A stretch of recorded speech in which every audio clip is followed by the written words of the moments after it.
上一次我们输给 EDG 了嘛，然后这一次我们面对他们，我觉得上一次是我们可能准备的不够充分，然后我们打的可能也不够好吧。这次我们在面对他的话，我们会努力打出自己的水平的，尽力战胜他们的。然后全职业选手的话，因为我跟他比较熟嘛，然后我们也经常交流吧，然后他最近打得越来越好了嘛，我觉得跟他交手的话也会是一段很不错的经历吧。Mouse talking about playing against former ally and benchmate back in the old days of 2016 of Ray, saying that they are pretty good friends. Well, now they're clashing on stage, and Ray, he tried to flex on Mouse. Oh, and he did. I'm not sure who got the better of that, though, because Mouse was able to hold his turret for so long. It took Haro to dive, it took Scout to dive to finally put Ray down. Look, here's the trick to any single top laner that feels like they're going to get a one-on-one. They're like, I'm finally facing, wait a minute, why'd you bring friends? Never a one-on-one. Why'd you bring your cousins along? I thought it was just between the both of us. It never happens that way, and it felt like Mouse realized very quickly that he brought the entire team. The last time we were this excited about potentially a 1v1, we looked at Uzi against Jacula. We were like, guys, this is legit. It's the one. And then Uzi lane swapped, and it was no longer legit. So you never get what you want when it comes to matchups anymore. iBoy versus Jacula, game 1, they played mages. Who does that? When you're two of the best marksmen in the league, in the world, and then you play mages in game 1. Anyways, we got our marksmen in this game 1, where SMLZ, to come back to that conversation, proved, hey, he had a really strong laning phase against iBoy, and if we're having a conversation for who's second best behind Uzi, I think SMLZ just made a pretty strong case. I will say we didn't get much of a laning interaction between both of them. It was an Ezreal against a Misfortune, so one of them will always win that. The draft was a pretty big deciding factor in the bottom lane laning phase. EDG also stylistically avoided that lane. So at the end of the day, maybe SMLZ did put the foot down, say that I'm a top 2 AD carry in our league, but it's not like iBoy was fighting back. He didn't get a choice from draft. Exactly, and remember, even though Rogue Warriors bottom lane have been dying a few oftentimes in the bottom lane, requires the rest of the map to be able to achieve that goal. And on top of that, EDG have been getting 2v2 kills, especially versus Invictus Gaming. But if the Tahm Kench so much as hears you breathe, apparently gobbles you up and just heads on back home. So that was a game 1 where you didn't get to see too much, and it was just SMLZ getting so much protection in that early phase. Do you think Killua is just so in tune to SMLZ's breathing that he hears the sharp intake and then immediately flash gobbles? I mean, that's to one way deny to take it. You don't get many other options from SMLZ in terms of communication here, Dom. So I have a feeling the length of the breathing and the frequency of his breaths may indicate things for Killua. I think that's something that we also have to talk about for Rogue Warriors, because their communication in these fights is so single-minded. They move as a 5-man unit. They move as a 5-stack. And EDG, I think we're starting to see that they are still moving as separate pieces. And when we did see that team fight in the mid lane, it was the comparison of those two styles that allowed Rogue Warriors to come out victorious, despite being the ones getting engaged upon. Yeah, that team fight in particular, it was a little bit unfortunate from Shen's side. He probably thought it was going to be incredibly easy. He just needed that one extra auto attack, but when you tunnel in that heavily, you put yourself out of the fight as well as the Orianna. Yeah, and it wasn't just him tunneling as well, right? It was EDG as a team tunneling on single kills. And I mean, the state of that game was pretty dire before the fight started. They were already pushing them down, and that was one of those big flank attempts from EDG to pull out the team fight miracle. They were bested in that fight. They were bested in the first game. And I think coming into the second one, strategically, EDG don't have a lot to be concerned about from the first. I respect that they tried to play topside, and I fully respect that that is a viable strategy when Ray is on your team. So I don't think EDG see that and say, never again. Let's never touch top again. Well, that's a good question. What do we think EDG are going to do in this game, too? If playing top didn't work, and they've always been a bottom-centric team, do they just go back to that style? I think, like, my issue is, sure, that's what they're more comfortable with. You can actually continue to play on that side. Ultimately, I think that you can actually still run the same composition as long as you have mid lane priority. If you can free Scout up, that's your first important point. Yeah. Get Scout out of the lane so he can actually help you out, because that composition needed help early on, and they couldn't get it from him. Well, perhaps empowering that hero mid laner for EDG, one of the best Zoes in the world, could be the way to do it, but already you can see the Orianna Tahm Kench ban outside of EDG. This is completely different from the Mundo Sivir. A lot of protection taken out, and the locked-in champion says it all.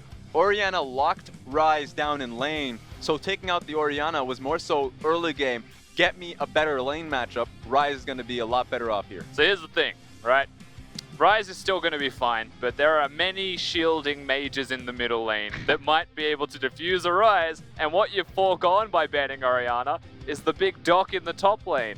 Mouse's Mighty Mundo is That's a true. possibility. That's true. I'm curious because I'm looking at your mighty computer and I see a whole list of champions. Who do you think is going to be coming out of the mid lane? Out of the mid lane, I Yeah. was thinking actually Karma is a possibility That's here. true. Because Doinby, he's one of the few players that will always flex towards that, with the recent changes to Athene's feeling maybe more confident in himself in the pick. And Lulu's his other one. here's my take on this because I agree with that completely. In fact, a reasonable Doinby should go with the Lulu pick. Reasonable, sure. But if a Doinby becomes unreasonable, I want to see a It Cassiopeia. happens. Just because Ah, you have the Trundle pick here, you have the Rakan, so you can actually get so much out of your frontliners already. You don't need that necessarily. In fact, Doinby can, if he has a proper pushing bottom lane, has the support to place down control wards so he doesn't get walked on by enemy jungle. So if you place a Cassiopeia, this is the time to do it. Well, we'll get to see what Doinby's going to take in a moment, I'm Or sure. But Kassadin. already Oh. we can see that EDG, they've got themselves that Rise back in the mid lane, but in addition, they've also got Haro on something a bit more comfortable. This Kindred, it's worked out for him in team fights. He's fairly proficient on that champion during the early laning phase, and Mako gets his signature Alistar. That said, Rogue Warriors, they're still feeling pretty comfortable with the Rakan Trundle, and now the Mundo. Yeah, the Mundo getting locked in, but to your point about the Kindred, by far Haro's most comfortable champion to play has been the Kindred. He's been getting double MVPs in series when he's allowed the champion twice. So this is going to be interesting to see if Haro can now take control of the game because he has a good matchup. In last game, he was getting locked down. And EDG also get 2 completely free bans this time around, where in game number 1 they were banning away top laners. Now they can focus the mid lane to empower Scout more. Now I very briefly mentioned Kassadin. Doinby did. played it in his last couple of sets and they're able to win that game, so it's always a possibility here. And when you think about the Rise matchup, Kassadin actually has a not so bad time. Now they're going to ban that one away, and I don't know where EDG will go after that ban, however. That's where things get very curious. That's Because Kled is possible. Exactly, that's an issue if you're going up against Rogue Warriors that, I mean, you take blue side, so you can actually have a lot of target bans. There's actually way too many target bans going up against Rogue Warriors, so you're right, they can actually take Kled here if they have a decent enough matchup here. Maybe Doinby can play a Yasuo, maybe that's going way too far because he's not played it yet. So, hey, you're successful with the Kassadin point. Maybe I'm a little bit successful with the Cassiopeia point. Here's fingers crossed.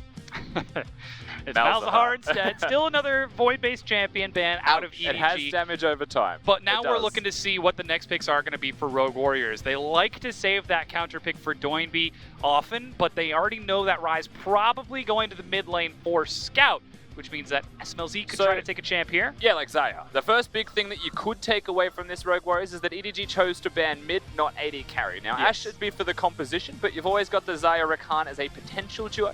They opt away. That's what I'm surprised about, actually. I feel like with the frontliners that you had, the Trundle pillar you can place down, Zaya, the one fear you have is the fact she's low range, so she can get opened up on. But in this composition, you have so much safety with the Rakan by your side, and the frontliners I've already mentioned, so moving away from that and doubling down in the CC with the Varus pick. One hand off the keyboard as Lucian is the hover from EDG. One of iBoy's signature champions, and it will be locked in, something he's very comfortable on. So now we might get a chance to see a, to use your word, Raz, proper laning phase between Yeah. SMLZ and iBoy to see who is actually the superior AD carry. And look, I hope this game goes to 3 games because both of these AD carries are Lucian fanatics. I mean, iBoy is an Yeah. incredible Lucian player, and SMLZ game after game has had those highlight moments in team fights when he gets the Essence Reaver built up. So both these teams, now it seems like we get to see iBoy flex on Lucian. He can open up in side lanes versus Varus if he ever finds the opportunity.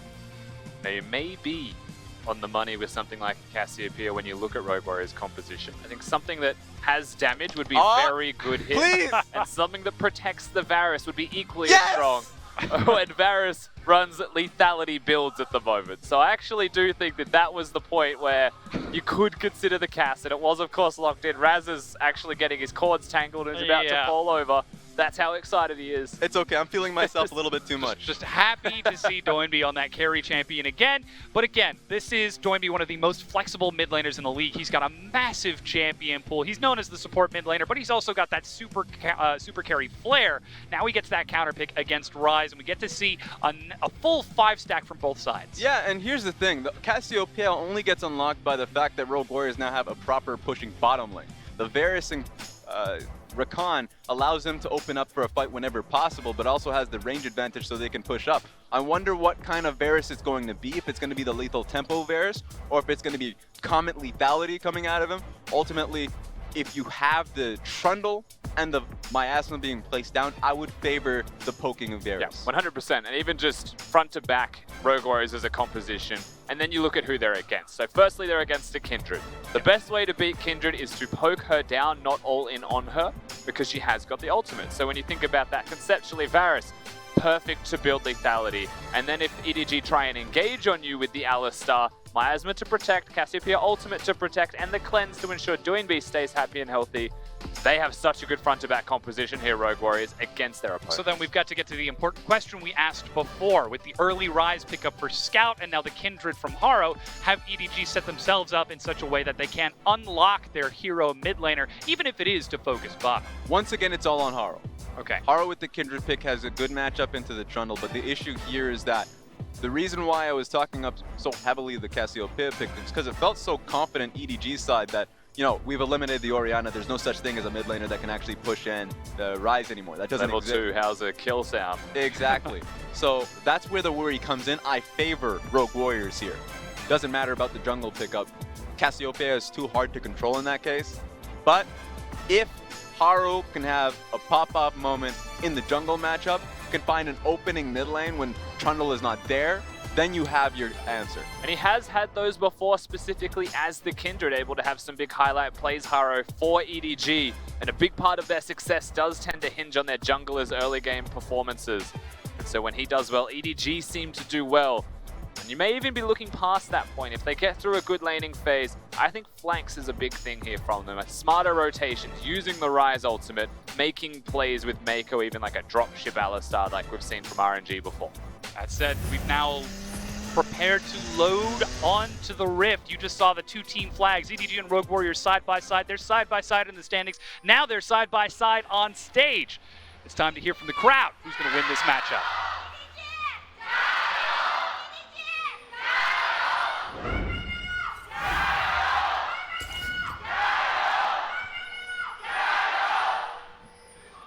I swear they got louder. Twin games there, Rogue Warriors fans. Maybe some defectors from EDG converting towards the Church of SMLZ. Giving it the old Raz, flip-flopping from one side to the other. Hey man, you got to be a Guang fan if you have an out. All right, if you're an EDG fan, you're like, wait a minute, but Mouse has moved over there. Maybe I'm just a still, Mouse. yeah, still committed to the organization. I see. It's just franchise player, just not currently in the franchise. I don't know if you're a franchise player if you leave the franchise.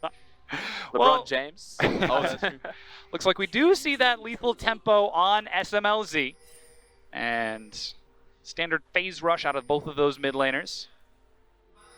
Yeah, I mean, so far, when you look through the runes comparatively to the last game, there's nothing exceptionally crazy to be seen. Phase rush is a nice thing to have for Scout as well.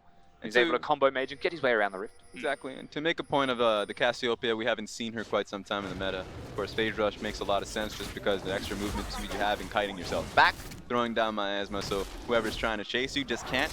And so, isolating matchups is what Cassio can do if you're a strong enough player. That's the Gleaming Quill start from Killua as SMLZ is in lane. There's Doinby walking up with the Noxious Blast. Yeah, a lot of this is set up for level 2. So when a Cassiopeia plays against a Rise, if you're expending potions early, that's fine. Look at Flawless. He wants to make this happen early. Scout steps up immediately, flashes the pillar. At the very least, that's a guaranteed level 2 from Doinby as well. It's going to be on Scout to move on back because he doesn't have the flash available. So if you get hit by one Q from the Cassiopeia, you get run down. And a lot of this interaction while we are focusing on mid lane is because they both have Phase Rush, Doinby wants to hit the Q, hit a Twin Fang and a single auto attack, and he's going Speed Racer towards your face. Scout has to combo 3 spells and sprint away, but because Doinby's got Cleanse, you can't actually escape the Cassiopeia in that trade, and without Flash, you are just dead to right. So he now has to play infinitely more respectful than he would otherwise want to do, and that means he'll be using more mana in that laning phase and may get an inoptimal recall timing. We'll see if that's going to be the case. Of course, it'll be up to the junglers to try and upset that if Doinby keeps this pressure on like he is. Haro went for top scuttle, but lost the coin flip 50-50. His mark spawned on the bottom scuttle as Flawless was already down there, so that will delay that just a bit. And here we can see Flawless making the best of that as he turns towards the Raptor camp. That's the pillar, that's the flash, immediate auto attack, Scout's going low, that's the phase rush, and Doinby has first blood. And here's the thing, that's a standard play as a mid laner to help out your jungler in clearing sides so you can get an advantage. You're a mid laner that doesn't have flash and you're going up against a Trundle with pillar. That doesn't happen here. He went for it anyways and costed his life. Scout's a bit of the cookie jar sometimes. Yeah. Oh, He's and the look at best that. thing in the world, but only sometimes. Doesn't even have Finds the- himself caught there. Now, Haro is on the other side of the map, so going towards the bottom side to place vision, I think, is understandable, but it wasn't ideal timing. He's definitely having a raising cookie moment. Oh, there's 2 chickens Yeah. alive. Those 2 poor They baby both raptors. did it to each other. Yeah. Who really won? They're just sending messages to each other as Haro will be taking this Krugs, knows that he's got Ray pushing in top once again. And Haro, very low health. Don't think he can quite look for a gank up here as the wave crashes in. But right now, I'm sure Scout, he's probably feeling some tears, because he doesn't have a tier. Still sitting on only that Sapphire Crystal, whereas Doinby happy to start stacking up. That's the thing. A much longer time for you to be able to stack up your tier because of that. Something that you ultimately have to worry about for Scout if he ever finds that opening now is going to be repeatedly pushed in. We saw this happening in game 1, and it's only going to happen once again. And it looks like the Time Warp tonic to be seen from Doinby as well as the cookies. So he's going to be healing a lot more through the potions that he pops and getting move speed while the potions are active. So starting with that Corrupting Pot and having early laning phase strength, that's only going to exacerbate it further in the chase. Very similar to game 1, honestly. This just means that Doinby wants to stay in lane as long as he can. Scout's issue here using his teleport because of the last play means he doesn't have a get out of lane free card. Already that's the miasma, as Flawless might have been thinking for a gank, but Haro was there first, getting a slightly faster recall and path back out onto the They map. both know where the other one is. Yeah, I'm pretty sure they know. Flawless, he's still just... Oh, will show himself. I'm looking at they you. want to fight over the I scuttle. know what you're trying to do, There son. he goes. That's the mounting dread, and Haro will start things off. Is it a mark on the scuttle? We It is a can't mark see on the on scuttle, minimap. yes. As SMLZ walks up, even bringing the bottom lane, SMLZ Whoa. flashes the headbutt, pulverized. Killua is still there with the grand entrance, but they did get the panic reaction flash. Piercing arrow, Oh. knock up onto Mako. He's got flash ignite, double teleport. This is turning into an all-out brawl. Oh, they're all As in. Haro, he's going to be going forward, Flawless in front. He's going to be killed by Haro right away, and Doinby 1 versus 2, trying to get out of there. Mouse flashes away as SMLZ has died. Doinby looks for the kill and will get it at the cost of his own life. And in the end, Haro will get his mark. That's too high of a cost for Rogue Warriors. Ultimately, I liked what I saw there because I thought SMLZ got an exit strategy, stuck around a little bit too long, and got hooked in by the Darius. So Rogue Warriors were probably confident that the flank would come through, but they were being dealt with in the top side as well. And that's the opposite of a front to back from Rogue Warriors this early into the game. They were routed, they were split into 2. So Haro does get the mark like you mentioned, Dom, and they're able to push bottom lane, control the 2v2 after that, which gives them good recalls and really good timing on controlling the state of the game. Already EDG showing a different style from that game 1, and instead of playing towards Ray in the top side like we saw, stacking everything to the bottom lane, collapsing on Haro with Scout, collapsing with iBoy and Mako, and even getting Ray's teleport in there. Now Flawless is going to try to upset that again, but Scout did go for those tier 2 boots real quick.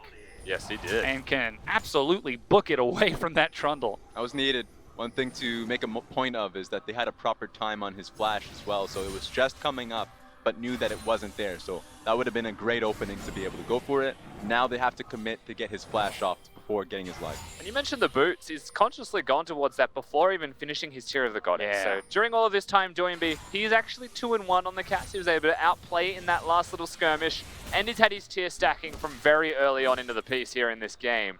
So whilst he survives another gank attempt, Scout, he is not the strongest, as hang on. But look Let's at go. this. They know Doinby used his flash, but the flash pulverized headbutt. He cleanses, kiting it out on the miasma and will go down. Haro's low, but it's not enough. EDG, not only do they play to the bottom lane, but then they follow it up by unlocking mid. Yeah, that's one way to open the door mid lane, is to literally just send the cow just the whole running in. team, the cavalry. As Mako comes in on the Alistar. So they knew that Lucian was going to be able to hold it down in the bottom lane. No threat from SMLZ and Killua to try and force the force the pressure. So great play in mid lane, gets the kill on towards an unsuspecting Snake. Yeah, the thing a lot of people don't know about Cassiopeia is that the W has to max range. So if they are in melee range of you when they drop, you can't actually miasma the ground. So the Alistar does get a free flash pulverize off. No counterplay available, sadly, for Doinby. He was just made to die by a nice ultimate from Scout. I gotta say, Now EDG, they're trying to do the same thing again, sending the same 2 members. Mobies from that Alistair to unlock Mako, and Doinby is forced to hug his turret. Suddenly that lane advantage not looking quite so fair anymore. Yeah, there we go. I mean, the message has been sent and the vision is starting to get placed. So on this side right now, even though the lane is good for Doinby, he's getting pressured so heavily topside. It's nice to see what we were trying to echo in the pregame about Ray needed to take his advantage to the bottom side of the map actually happening. So Mouse not feeling the pressure, but now he is mentally because he needs to help the rest of his team. He's not taking the pressure himself. Now, Haro's actually stepping up into this wave again, but Rogue Warriors, they're Mako. all there. The flash snare. Doinby is the target. Mako caught by the pillar. Haro tries to chase. Doinby kites it out. Big The fight. AoE stacks up. iBoy comes in with the culling, but Lamb's respite forces Rogue Warriors onto the wrong side of the map. They're going to try and retreat to SMLZ. He is level 6 and can do some damage if he wants to step up. they're Chains on. of Corruption. They've managed to find Mako, but he uses a stopwatch. Killua looks for the Gleaming Quill, and Rogue Warriors get the chance to regroup and back it up. Unless they go back in. Flash from iBoy and Haro as they reset it. Mako with the two-man knock-up in the back. Killua in the front taking best he can, but Ray teleporting in. He's about to slam down. Flawless goes low, but Doinby finds a couple, and Ray will die. Rogue Warriors survive. And Flawless with the smallest of health bars gets the Triumph proc back, gets all of his health back, and Rogue Warriors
towards the bottom side, and it's on towards Haro that has the 3-kill advantage, and Rise to actually replace that vision, and it's so hard to do that.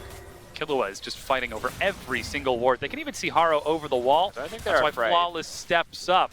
Mako's got Unbreakable Will, but doesn't want to use it unnecessarily as Rogue Warriors just keep on and creating a pathway bottom. And Cassio has been freed up now, while Rise is left behind in the mid lane. In fact, they're going to play a different playbook. Try and catch the Rise. Don't know that he's basing right now, but trying to play it slow to see if Rise ends up coming through. It's one of those things where they can at least feign towards the bottom lane, maybe threaten getting the gank off. If nothing else, Haro is visible during all of this time, and that's the 3-0 Kindred on the map. Killua right over the wall. Battle dances to safety. Rogue Warriors set the bait in the trap, but EDG don't take it. And here's the thing, this is why it's so difficult for Rogue Warriors to open that up. It's because teleport on Rise, he doesn't have to take the road towards the bottom lane. In fact, he can play simple, easy, TP when he's needed. And so that just makes it so EDG have double TP to help bottom lane. Oh, they're on. Hard. That's SMLZ, but they turn instead onto iBoy. That's a teleport coming in from Mouse, another one. Going to be from Scout in the mid lane. Ray's actually taking red buff right now. Oh, Ray's able to get himself the buff. Now, at the end of that trade, The biggest difference here is that Rogue Warriors can engage and they can disengage, but now they've brought the numbers over. Now Rogue Warriors are able to group up, whilst EDG threatened to get there first with the teleport. The second that was cancelled, tempo belonged to RW. Yeah. One thing I would say, props to Ray holding his TP, so if a situation arises where Lucian didn't lose about 50% HP, they could have actually doubled down in that situation. Fortunately, it was just a great engage from Rogue Warriors bot side to actually just push them off the tower completely. Now Scout and Haro are rushing for the Rift Herald on the other side of the map, but already Mouse is back out of base, and he seems to be making his way over in that direction. Rogue Warriors might be able to contest this, as Doinby is level 10, but Ray is already acting as a human bodyguard. That is not a school bully you want to meet in the hallways. As Doinby steps up, he's got flash, but caught by the snare. The cleanse flash away from Ray. He's forced to flash away as Realm Warp. Ooh, will carry him to safety, but only just far enough. It's briefcase after briefcase as Mouse decides to chase his former teammate back. And the Rift Herald is denied by Rogue Warriors. SMLZ, he's got flash. Oh, he's gonna try and He's looking for it. He's looking for it. Oh, close. That was fun. That was fun. He got the minion, though. You can see Ray panicking at that point. Of course, the Miasma just pushing him away from his team, running away from the Mundo like Bills were chasing him. That was real fun from EDG side. But we do have to commend Rogue Warriors for stalling EDG from claiming the tempo by taking that Rift Herald. Doinby, he does burn his summoner spells doing so. Now that's Herald picked up by RW. The true collector of the Rift Herald, naturally. It's a Rogue Warriors game, and so Flawless, you don't get a single thing. EDG, they're trading on the opposite side of the map, so they're going towards the turret, and that is a good thing. So what we have to explore is how do Rogue Warriors play around this as the counter play. Last game, EDG got the Rift Herald. They placed it in a side lane. The opportunity now belongs to Rogue Warriors to try and break mid. And here's the thing. Never a fan of mid laners taking Rift Herald, simply because while it does give you a quicker back, you need the versatility of it. Cassiopeia is going to be held down mid lane, so you're almost guaranteed that it's going to be placed mid lane. Instead of you put it on towards Flawless, you can move topside, place it right now, if that's a situation that you would want to happen. Put it towards the mid lane. Threat of it happening nonetheless. Yeah. Exactly. And so that's unfortunate that it was Doinby that picks it up.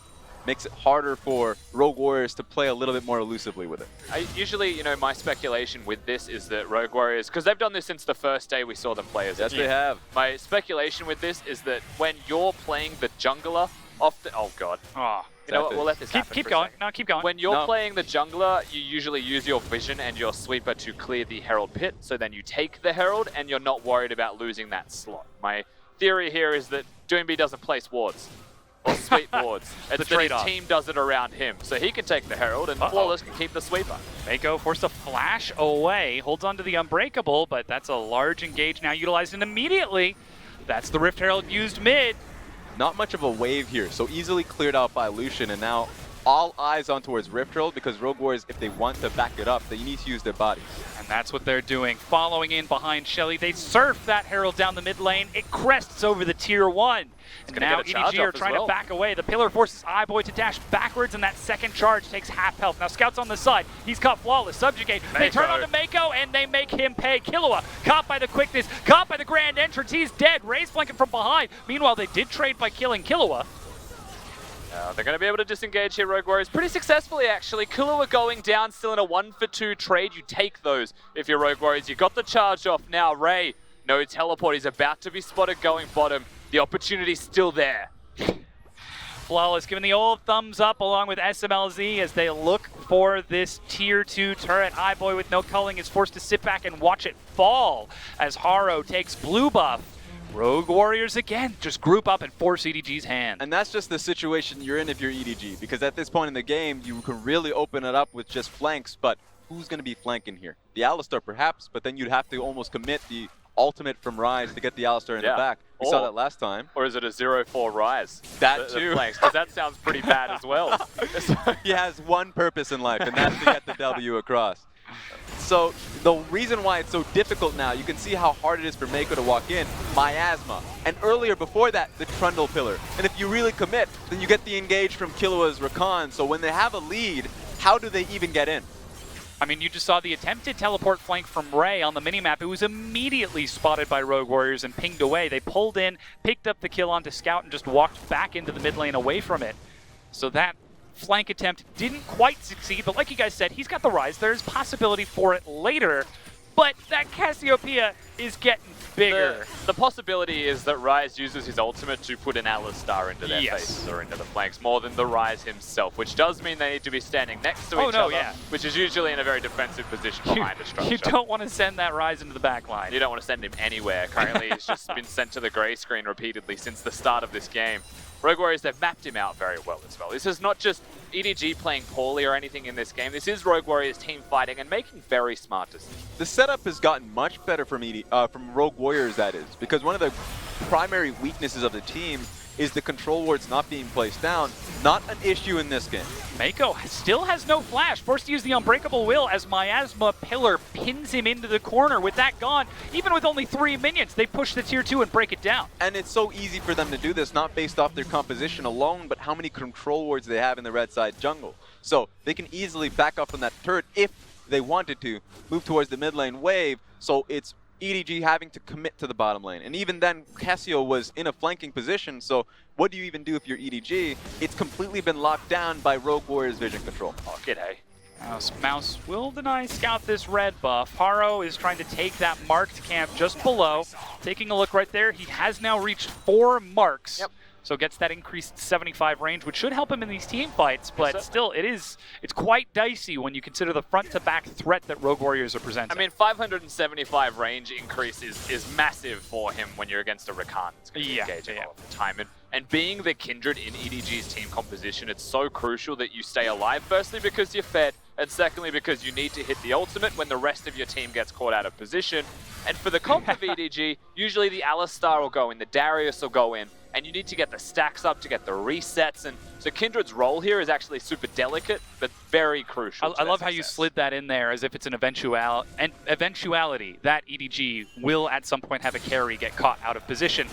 As Ray is forced to flash away from the pillar. Yeah, like that, like that. Rogue Warriors, again, they're pushing the tier 2. It's just following the checklist right now. They know they've got the team fight. They know that they're being clear and concise with the wards that they're denying to EDG. Yeah, and the worst part about this is nothing is unpredictable in Rogue Warriors' side. You know, it's by the book, place down the wards. When a wave comes through, preferably a cannon wave, you can place down Miasma and Trundle Pillar, and your carry here, in this case iBoy, has no range to deal with it. Oh my god, that pillar was sick. Are you kidding? Has been on point. He just wedged him into the wall. I didn't know there was terrain there. There is now. In between a pillar and the red pit. A book by Ryze. You hate to see that one. Either way, the pillars have been doing a lot of work this game. And it's not just the pillars, it's the combo of Flawless and Doinby. The second you place the pillar down, you put the Miasma down, and no one can escape, no one can flash to safety, and it forces a lot of things to be used. And we saw that was the reason the bottom lane turret got broken. That's the reason the top lane gets pressured so successfully. That's now a part of the reason why Ryze has to immediately flash just in case, because he would have been stuck and completely removed off the map by Rogue Warriors if he stayed. Now we do see Rogue Warriors affecting a recall, and despite all of the advantages we talk about for Rogue Warriors, 5 turrets to 2, it's still only about a 2,500 gold lead as the Baron spawns. EDG are just going to step up and deny this vision, though if EDG slip up and make a mistake again, the stakes have just gotten a whole lot higher as Flawless, can't decide if he wants it or not. Yeah. Remember, Ray has no flash. That's the pillar pulling him back in. Ray forced to stand his ground and fight. Killa was right there. Grand entrance to zone. Chains of corruption. Sterix or no, he goes down. So close to Baron too. Should be an easy decision from Rogue Warriors to just double down on it. TP on Mouse so he can stay in lane. Scout's trying to stop him through all of this, and he does have a lot of strength in this lane. Note that it's only the Spectre's cowl on the Mundo.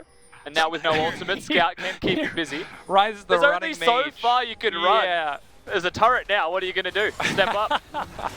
Go back to bottom. But now Baron being started out by Rogue Warriors. Teleport coming in from Mouse. Doesn't need it, though. EDG are definitely trying to fight this. Now Ray, he's about to respawn in 6 seconds. He's got his own teleport back up again. The pillar is phenomenal. As Mako gets split off, Killua locks him up long enough, and Rogue Warriors find the kill. So smart. They knew that Haro was going to split off so he can try and deny Haro's the Baron. Here, though. They have vision. Realm Warp into the pit. Nobody follows. Haro steps forward. Flash! Doesn't get the steal. Baron picked up by Rogue Warriors, and Haro and Ray will go down.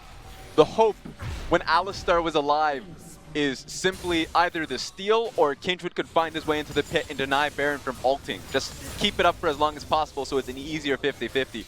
not close because the moment Kindred moves away, the majority of the gold is on the Kindred. Easy fight for Rogue Warriors to turn. And you can see Haro, he knew once he flashed into the pit, if I use my ultimate and there is 5 of them standing there, no one's going to touch the Baron.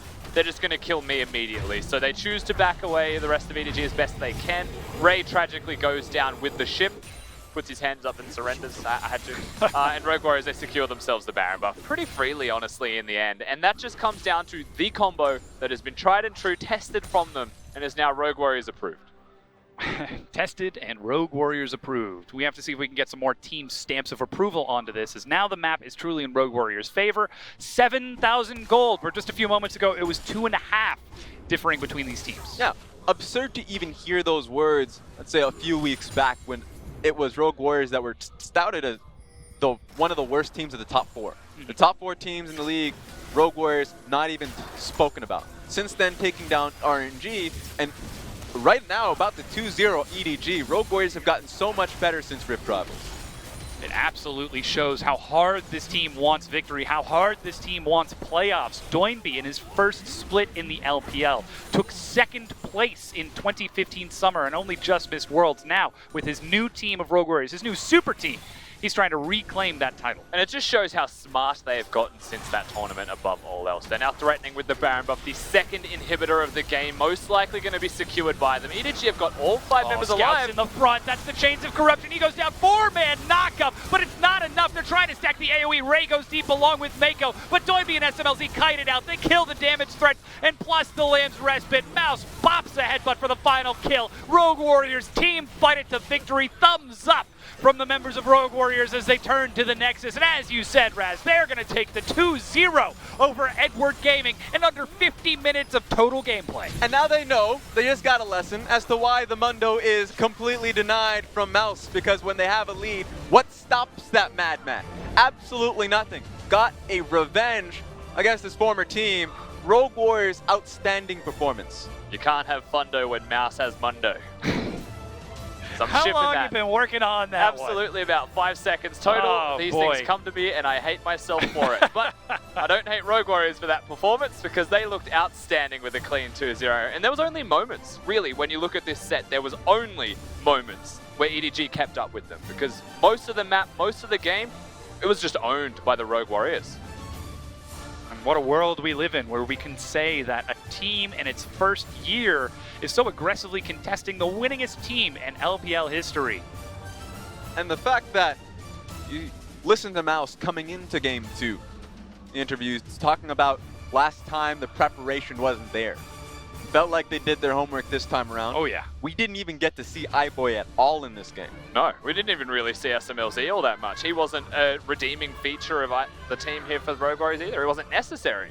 It was they were the able to win strategy. without him. Exactly, it was the strategy. Oftentimes when you see Rogue Warriors victory, it's off of hero moments of Doinby and SMLZ, and they oftentimes require that. This time, none of that. It was just Didn't Rogue need 'em. Warriors based off of the compositions, playing very smart, very slow around the vision that they had. This is an EDG-esque performance that we're seeing at our RW. If you're an EDG fan, not just for this set, but in general, as you push towards playoffs, that's got to scare you. This is regular conference, remember. Now, both of these teams are 1-1 reflected against each other through the conference results. And when you start pushing for those playoff spots, Rogue Warriors, they have just proven that it's not individual heroics anymore. Yeah. It is team strategy that can take down a powerhouse like EDG. That is a scary thought to contend with if you're an EDG fan.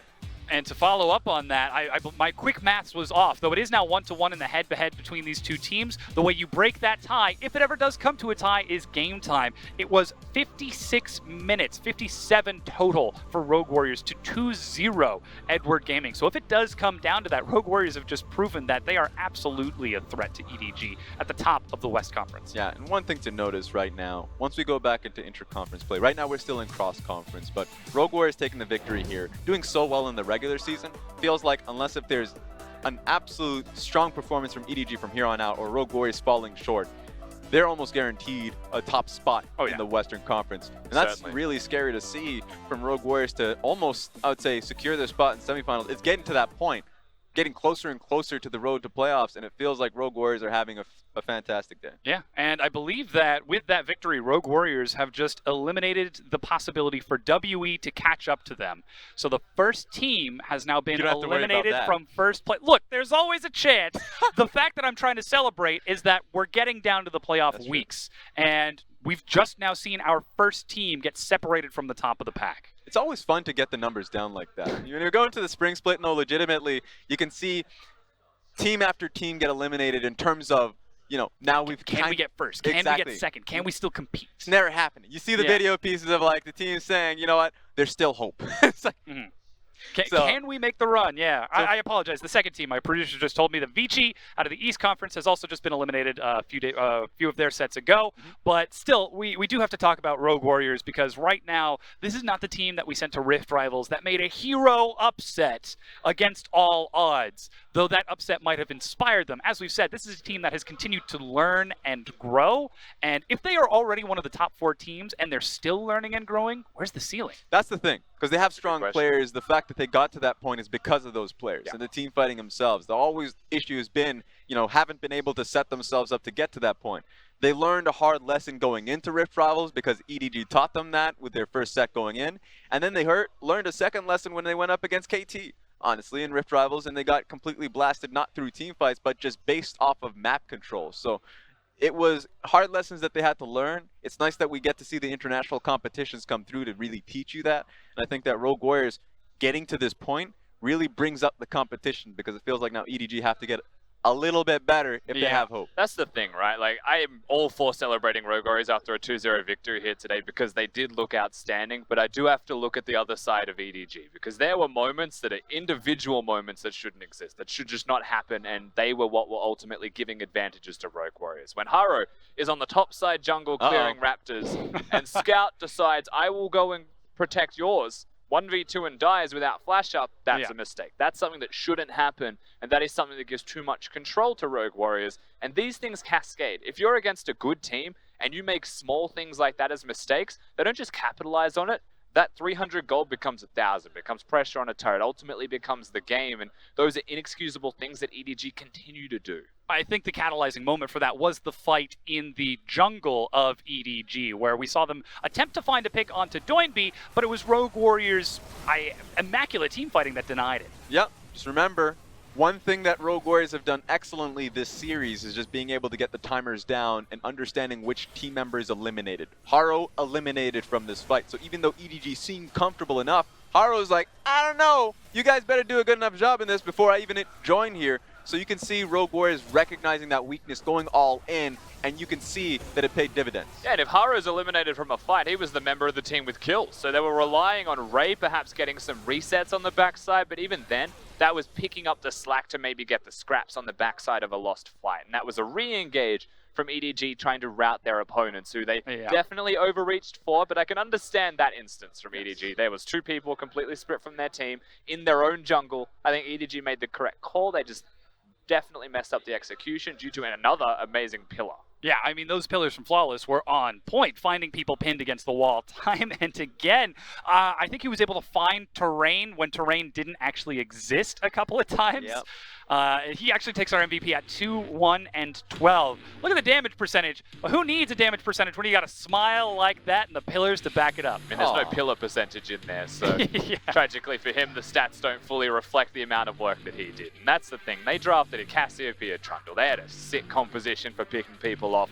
And even if you add the rest of the roster, there's a Rakan and a Varus in the bottom lane. That's going to do a lot of work as a 5v5, even a 4v4 if Darius isn't there. So Rogue Warriors, they had a comp, they played the comp, they executed on it brilliantly, and they're able to make EDG look like the fools. Yes. I think that one point that EDG will look back on throughout the series is that they had such a large focus on towards Ryze mid lane that ultimately they lost through push potential. They felt like the push wasn't necessary, and they really realized at the end of the series that Doinby had it completely locked down.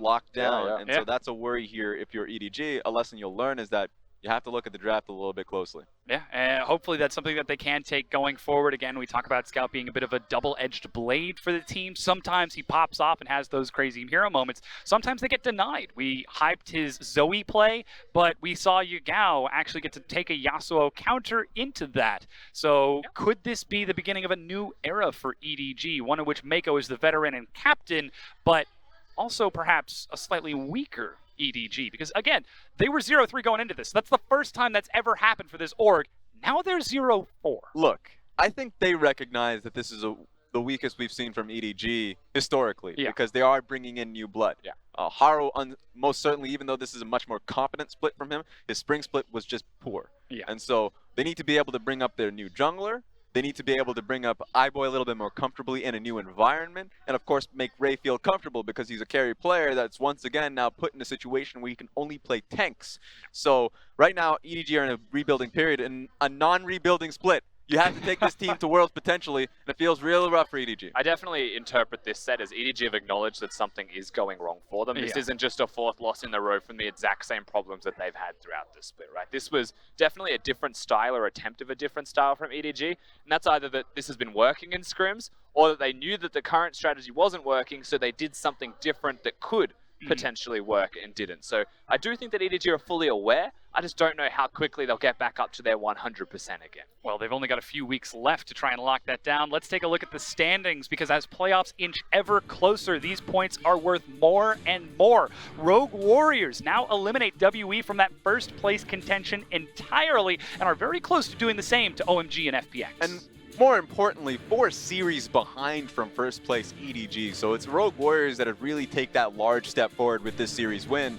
So if you're Rogue Warriors, you know, start to settle down. Remember in Spring Split when it was the same for them, saying maybe look at our strategies a little bit more, prepare for playoffs once we get back into intra-conference play. You can do that now as Rogue Warriors. Hey, you just got to hit it home strong, be consistent, be strong, and continue to improve yourself moving into playoffs. Because realistically, with the gap that they've got, that's sizable enough that they are our semifinals team, unless something goes crazily wrong. Whereas the other side of the map is conferences is absolutely absurdly close, and I have no idea how that's going to end. It's all the fun about it. But in order to get some more insight into that, we still have a lot more League of Legends to go. Again, it's still only week 7. We've got some more games coming at you tomorrow as LGD take on Fun plus Phoenix, and BLG will get the chance to challenge WE. Amazing J versus 957, a rematch again. I will say immediately the most important thing are for these teams trying to vie for 4th place spot. Reasonably so LGD, Fun plus Phoenix, and BLG. So the first set is going to be super important to watch to see if LGD can punch above their weight, try and hit that 4th place spot, trying against Suning Gaming, where Fun plus Phoenix honestly are trying to get from TOP. So it's real fun to see which team actually takes that first step forward. Certainly, and of course the organizational battle, the second one of the night, will just be exciting to watch because those orgs know each other very well. Yeah, they certainly are, but that's going to do it for us. Ladies and gentlemen, thank you so much for tuning into this special Thursday evening broadcast on behalf of myself, my analyst, and co-casters. Good job, guys, and the whole production crew. Thank you so much for watching, and we'll see you tomorrow for more LPL action.